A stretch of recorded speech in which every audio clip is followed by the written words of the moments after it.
अस्सलाम वालेकुम वरहमतुल्लाहि वबरकातुहू। डॉक्टर बशीर खान यूसुफ जई ताऊ सर मुखातिब दे। यखने मौसम दे नज़ला ज़ुकाम टोखे तबा दा यो आम मसली दी। नन ज ताऊ ته یو کاوه هم چې هغه تاسو که روزانه استعمالوئ نو ان شاء الله تاسو یخنۍ موسم به ډیر مزیدار تیر وزي او بیماریانو نه به بچ وئ.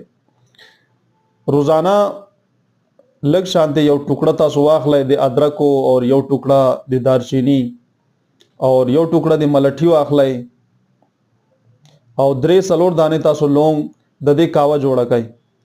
سحر او ماښام یو کپ د دې استعمال کړئ. سو وخت چې کاوه تیار شي نو دې کې یو چمچ غبین شاد مکس کړئ او روزانه استعمالوئ. په خپل هم استعمالول شي او خپل بچو د پاره هم دا کاوه تیار کړئ.